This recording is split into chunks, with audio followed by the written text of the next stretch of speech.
Hello and welcome to the Cryptocurrency News channel. We need to give a update on the XRP court case because tomorrow could be a big turning point. Now, tomorrow is a big turning point because on February 17th, which is tomorrow, the judge has actually ordered that Ripple unseal two memos from 2012. This has a lot to do with the fair notice defense. The fair notice defense basically says the SEC has to give Ripple at least enough heads up time warning in regards with XRP. Is it a security for Ripple to actually change some things? And we're going to find out tomorrow what those memos say between Ripple and the SEC. Now, it could come out to be several conclusions we'll discuss in a while. Ripple has not wanted to actually unseal these memos, but that doesn't necessarily mean it says what Ripple doesn't want it to say. These memos probably are early within the company's foundation in 2012, and they could actually have original plans for XRP's distribution, which would be more of a strategic thing, which Ripple wouldn't actually want to be revealed. Or it could reveal that things just haven't gone nearly as well as they've hoped, and in that case, they wouldn't want the rest of the world to know either. So obviously, there could be a lot of things said in those two letters, and they may not necessarily say that the SEC warned that XRP could be a security. They could, but it's not very likely to be in those words. I think Ripple probably wants them sealed for other purposes, but it is going to have to be revealed because the judge has determined that it will be relevant to the case. Now, like I said, this has everything to do with a fair notice defense. If indeed they unseal those two letters and they both say that the SEC warned Ripple that XRP could actually be a security, then essentially it would torpedo their fair notice defense and would put Ripple on the back foot for this lawsuit. If both those letters actually conclude that the SEC did not warn Ripple at all, then it would make the SEC look even worse than they are now. And it would basically, I think, bolster the case for fair notice defense. Now, if one of the letters says that XRP could be a security, but only under other circumstances, and the other letter has correspondence saying that Ripple did take some measures to ensure it's not a security, then you have a back and forth of did Ripple actually do enough to ensure it's not a security? How great was the SEC warning? How grave was it? How much did they try to comply? Was there a lot of infighting and bickering? Yada, yada, yada. My guess is probably going to be the third that actually shows up. I don't think we're going to get a resounding conclusion. The SEC is pushing for it because my guess is Gensler definitely wasn't the chairman back then. Clayton wasn't even the chairman back then. It was the person, I think, before Clayton, or maybe the person before that person. It's been 10 years, so they've changed chairman a couple of times. My guess is that whoever back then, maybe they didn't specify it right.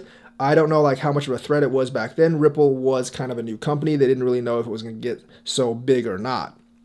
So my guess is not that clear because remember, this is at the very foundation of Ripple and XRP. XRP was actually created before Ripple was incorporated, but it's kind of I don't think that it will actually fly in court too much because the court will consider more of the spirit of things rather than the actual, the hard timeline. Originally, Chris Larson, Jed, and a lot of other people, they made XRP a few months, I think, before they made Ripple. There were two separate entities, and then they ended up donating all the XRP to Ripple. So they tried to use that loop to actually get around the whole issuing law with securities and stuff. But I don't think that's actually going to fly in court too well if it actually comes to that. Now, it probably won't come to that because they have a lot of other things they can actually defend themselves on. But the thing is, the court does actually look more into the spirit of the law more than the actual hard facts of the law when it comes to that point. Because if you create a coin and you just donate it to all to yourself from another entity, I really don't think the court's actually going to go for that. But that's actually not what we're actually talking about right now. We're actually talking about the memos themselves. And it's really a lot what the memos say, because if the SEC lose the fair notice defense, then the court case is basically over, and it could set a really bad precedent for the SEC that that other coins could actually take advantage. If they lose, if Ripple loses this fair notice defense, it does put a big hole in their court case because they've been focusing on this a lot. And I think what would happen is there would be definitely more litigation. There might be a settlement based on this if they actually lose the fair notice defense, and I think it's going to drag out for a lot longer. Essentially, because just because they lose the fair notice defense does not actually mean that there is a security, but it would drag the court case out for a lot longer. It would put them on the back foot, and they would probably be more willing to settle at that point, but the settlement may not favor them as much. We don't really know what this says. Like I said, I actually think it's going to be like one letter says the SEC did warn them, and the other letter basically has some other stuff saying that Ripple complied with some things, but not with others. So it's going to drag out so the argument's going to drag out for a very long time. But it'll be very, very interesting tomorrow what actually happens.